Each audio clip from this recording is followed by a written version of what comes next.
Friends, welcome back to our channel. This is Ramesh Possibility. I'm financial planner. So, ఈరోజు ఒక interesting topic గురించి తెలుసుకుందాం. Starlink అంటే Elon Musk యొక్క పెద్ద కంపెనీ.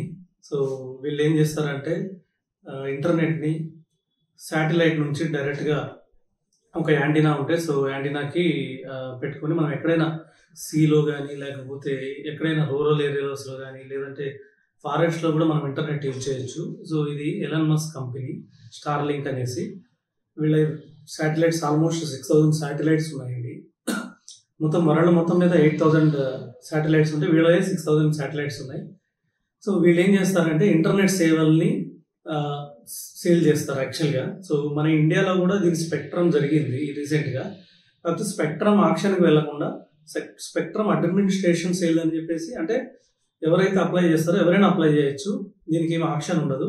సో దానికి ఒక ప్రైజ్ ఉంటుంది, ఆ ప్రైజ్ పే చేసి మనం స్పెక్ట్రంలో పాల్గొని మనం పర్చేస్ చేసుకొని లైసెన్స్ తీసుకొని ఇమీడియట్గా సేవలు అందించవచ్చు. ఆ విధంగా ఇప్పటివరకు మన ఇండియాలో ఎయిర్టెల్ కానివ్వండి, జియో కానివ్వండి, వడాఫోన్ కానివ్వండి, బిఎస్ఎన్ఎల్ కానివ్వండి, ఇలాంటి చాలా కంపెనీస్ ఉన్నాయి. అయితే ఇప్పుడు రీసెంట్గా ఏమవుతుందంటే మనకు ఇంకొక నెట్వర్క్ ప్రొవైడర్ రాబోతున్నారు. వాళ్ళు ఎవరంటే స్టార్లింక్. అలాగే ఇంకొకరు కూడా రాబోతున్నారు. వాళ్ళు ఎవరంటే అమెజాన్ క్యూపర్. అమెజాన్ వాళ్ళు కూడా క్యూపర్ అని చెప్పేసి ఒక శాటిలైట్ ఇంటర్నెట్ సేవలను అందించబోతున్నారు. ఎందుకంటే అసలు వీళ్ళు ఎందుకు వస్తున్నారంటే మన ఇండియాలో ఆల్మోస్ట్ 6,64,000 విలేజెస్ ఉన్నాయి. ఈ 6,64,000 విలేజెస్లో కూడా 75% వాటిలో ఆల్రెడీ ఇంటర్నెట్ ఉంది. అంటే ఏదో ఒక విధంగా కొన్ని విలేజెస్లో 4G ఉంది, కొన్ని విలేజెస్లో 5G ఉంది. సో బిఎస్ఎన్ఎల్ కానీ, వడాఫోన్ కానీ, ఎయిర్టెల్ కానీ, జియో కానీ ఏదో ఒకటి అక్కడ నెట్వర్క్ ఉన్నాయి. ఇప్పుడు కొత్తగా వచ్చిన స్పెక్ట్రమ్ ద్వారా ఏమవుతుందంటే రిమైనింగ్ 25% విలేజెస్ని కవర్ చేయడం ఒకటి. ఇంకొకటి ఏంటంటే వీళ్ళ టార్గెట్ ఏంటంటే హై క్లాస్ పీపుల్, అంటే ఎవరైనా సీ మీద విహారయాత్రలకు పోయినప్పుడు వాళ్ళకి వైఫై ద్వారా ఇంటర్నెట్ అందియడం. అంతేకాకుండా వాళ్ళు ఏమైనా హిల్ ఏరియాస్కి పోయినప్పుడు కూడా వాళ్ళకి వైఫై ద్వారా ఇంటర్నెట్ అందియడం.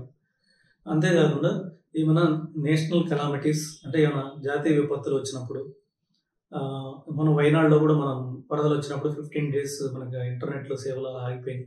అలా అక్కడని కాదు, మన దేశం మొత్తంలో ఈ సంవత్సరం చాలా వర్షాలు పడినాయి, మనకు తెలుసు. చాలా చోట్ల ఇంటర్నెట్ సేవలు ఆగిపోయినాయి. దాని ద్వారా ఏమైందంటే చాలా కమ్యూనికేషన్ గ్యాప్ వచ్చేసింది. సో అక్కడ ఏం జరుగుతుందో వేరే వాళ్ళకి తెలియదు. సో ఇలాంటి ప్రాబ్లమ్స్ ఏం రాకుండా ఇంటర్నెట్ 24/7 ఇలాంటి పరిస్థితుల్లో కానీ వస్తుంది. ఎందుకంటే ఈ స్టార్లింక్ వీళ్ళు ఇచ్చేది ఏంటంటే పైన శాటిలైట్ నుంచి ఇస్తారు. కింద కేబుల్ వ్యవస్థ ఎలా జరిగినా కూడా ప్రాబ్లం ఉండదు. ఇప్పుడున్న ఇంటర్నెట్ సేవలన్నీ కింద కేబుల్ వ్యవస్థ నుంచి వస్తున్నాయి. ఈ కేబుల్ వ్యవస్థ నుంచి వైర్ల ద్వారా సో మనకి ఇంటర్నెట్ ఇస్తున్నారు. సో ఫ్యూచర్లో ఏమవుతుందంటే ఇప్పుడు శాటిలైట్స్ ద్వారా కూడా వస్తుంది. కాకపోతే ఇప్పుడు ఈ శాటిలైట్స్ ద్వారా అందించే సంస్థలు ప్రస్తుతానికి మన ఇండియాలో Airtel plus Jio already license తీసుకున్నారు.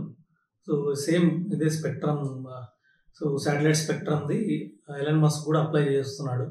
సో మనోడు కొన్ని టర్మ్స్ అండ్ కండిషన్స్ పంపించారు మన ఇండియా నుంచి, ట్రాయ్ నుంచి.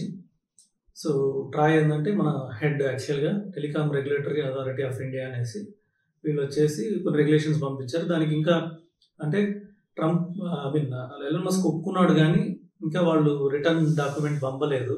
సైన్ చేసి పంపితే దెన్ వీళ్ళు ఒక ప్రైస్ పెడతారు. ఆ ప్రైస్కి వాళ్ళు పే చేస్తే ఇమీడియట్గా వాళ్ళ లైసెన్స్ వస్తుంది. ఆ ప్రైస్ పే చేయడం ఇప్పుడు మస్క్ పెద్ద ప్రాబ్లం కాదు కాబట్టి ఇమీడియట్గా రేపో మాపో వాళ్ళు ఇండియాలో సేవలు అందించబోతున్నారు. సో దీనివల్ల ఏమవుతుందంటే కాంపిటీషన్ పెరుగుతుంది. ఇప్పుడు వరకు జియో మోనోపోలీ ఉంది, మనకు తెలిసిందే. సో ఎయిర్టెల్ కూడా ఉంది కానీ జియో మోనోపోలీ, అంటే వాళ్ళే పెద్ద సంస్థ. సో ఇప్పటి నుంచి వాళ్ళకు ఒక పోటీ రాబోతుంది. అది వచ్చినప్పుడు కొద్ది కాంపిటీషన్ పెరిగి కొద్ది ప్రైజెస్ కంట్రోల్లో ఉండే అవకాశం ఉంది. సో కాకపోతే అందరూ అనుకున్నట్లు ఈ స్పెక్ట్రమ్ ఇది చీప్గా ఉంటుందంటే చీప్ అయితే కాదు. ఎందుకంటే ఆల్రెడీ ఎలాన్ మస్క్ 100 కంట్రీల్లో ఇది ప్రవేశపెట్టాడు. సో ఆల్మోస్ట్ యుఎస్లోనే $120 అంటే అప్రాక్సిమేట్గా 10,000 రూపీస్ తీసుకుంటున్నాడు ఈ సేవలు అందించడానికి మంత్కి. అదే కెన్యా లాంటి బ్యాక్వర్డ్ కంట్రీస్ కోసం అయితే 800 రూపీస్ తీసుకుంటున్నాడు, అంటే ఆల్మోస్ట్ $100. సో $10 తీసుకున్నాడు. యుఎస్లో వచ్చేసి $100 తీసుకుంటున్నాడు. సో ఇంత కాస్ట్లీ ఉంది. మరి మనకి ఇప్పుడేమో భూమి మీద ఉండేది వచ్చేసి మనకి వైర్స్ ద్వారా వచ్చేదేమో మనకి 200 రూపీస్, 250 రూపీస్, 300 రూపీస్లో దొరుకుతుంది. అక్కడేమో 800 రూపీస్ అంటే కొద్దిగా కాస్ట్లీ ఉంటుంది. కానీ ఎవరైతే రూరల్ ఏరియాలో సేవలు లేని వాళ్ళు ఉంటారో, లేకపోతే కొంతమంది రిచ్ పీపుల్ ఎవరైనా సీకి లేకపోతే హిల్ స్టేషన్కి పోయినప్పుడు వాళ్ళు యూజ్ చేసుకోవచ్చు. కొన్ని గవర్నమెంట్ కూడా యూజ్ చేయొచ్చు. ఎందుకంటే కొన్ని రూరల్ ట్రైబల్ ఏరియాలో కమ్యూనికేషన్ కోసం వీటిని శాటిలైట్స్ని యూజ్ చేయొచ్చు. సో ఏదైనా కానీ మార్పు మంచి కోసమే. ఒక 20 ఏళ్ల క్రితం మనకి